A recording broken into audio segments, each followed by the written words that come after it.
Now, government is yet to decide when to lift the ban on small-scale mining activities in the country. A Deputy Minister for Lands and Natural Resources in charge of mines, Barbara Oting-Jesi, says the expected results for enforcing the ban has still not been achieved. The Deputy Minister spoke to TV3. We saw some improvement, we made some progress, but by the end of the 6-month period, we had not achieved the objective that we had set for ourselves.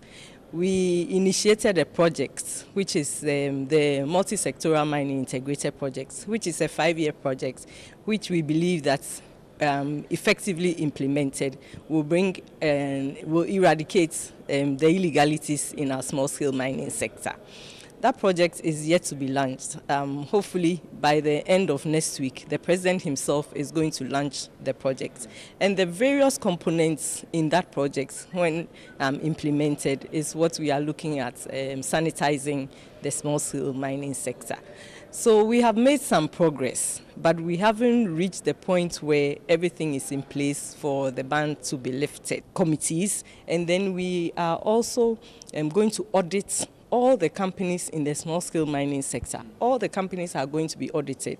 And once that is done, and we look at those that have been operating in a proper manner, there are no issues, they'll be allowed to go back to work. Those that there are issues, they'll be given time to rectify those issues, and then they also go back to work. So there are a lot of processes that we are going to go through. The Ghana National Association of Small-Scale Miners has expressed concerns about government's delay in lifting the ban on small-scale mining in the country. The association says the ban has exacerbated the financial losses of its members, indicating that the cost incurred by members under the ban period is over $551 million and the cost continues to increase by the day. Quickly, let's get onto the telephone lines and speak with Emmanuel Urinchi, who is the Director of Operations of the Ghana National Association of Small-Scale Miners. Zentry, thank you extremely for your time. So the much talked about multilateral mining integrated project, the MMIP, is yet to be launched. How is the delay impacting on your members? Yep, thank you very much, my brother, and a very good evening to your viewers, and then also to the Association of Small-Scale Miners members.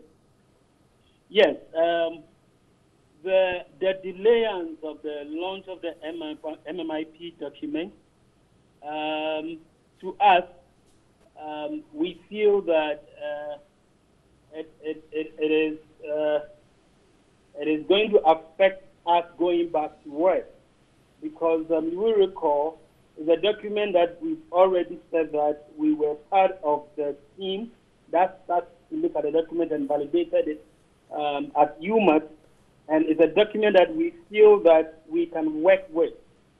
And so it came as a surprise when the minister had announced earlier on in last year, December, that the ban was going to be lifted in January. And then when we heard that the MMIP document was going to be launched on the 9th of February, we thought that things were in place, though they had delayed a bit.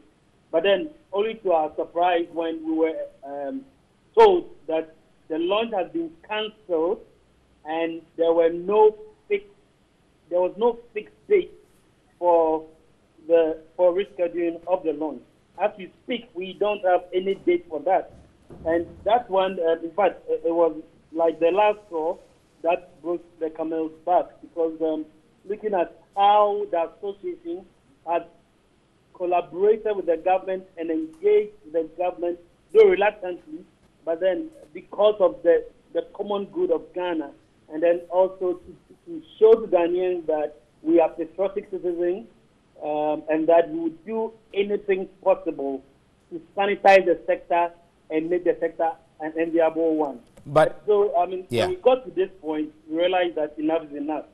But Ms. Entry, have you entered into any discussions or talks with government concerning the extended ban since the ban elapsed last month? Yes, my brother, we have been engaging government right from day one. As we speak, our task force is still on the ground, collaborating with Vanguard. to take people out of the river bodies, the illegal miners out of the river bodies. And most of the expenses of this task force comes from our members who are still in our homes. We have been collaborating with government right from day one. And we feel that the delayance of the lifting of the ban has unnecessarily been long overdue.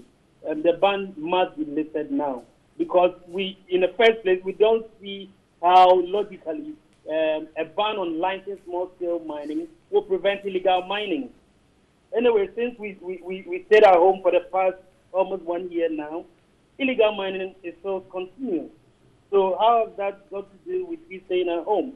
You know, we just need to face the truth, and then licensed miners need to be allowed to go back to go and do their legitimate business, and then regulators who are responsible for ensuring that the right things are done should also be empowered to do what they are supposed to do. Right. I mean, this is the best way we can solve the problem. Yes. We can't wait again, and in fact, we can't wait again. Right. Zedri, we're grateful for your time. We wish you all the best, though.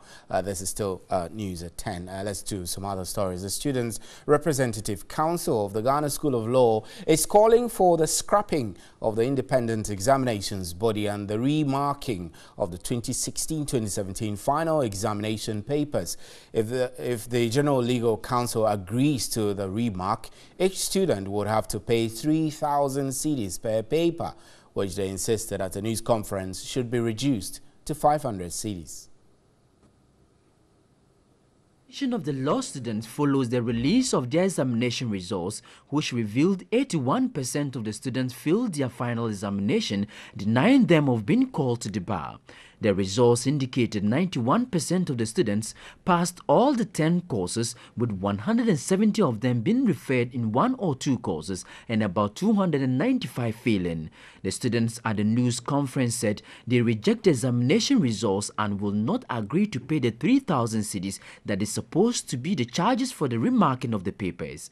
They stress on seeing the scripts and given the opportunity to know the basis of the trailing in the examination. We are asking the General Legal Council, which is the mother body responsible for overseeing legal education, to appoint independent, credible, professional markers to remark all the scripts as they purport to say students have failed, and also give us feedback within 30 days. As it stands, the situation calls for such an independent examination.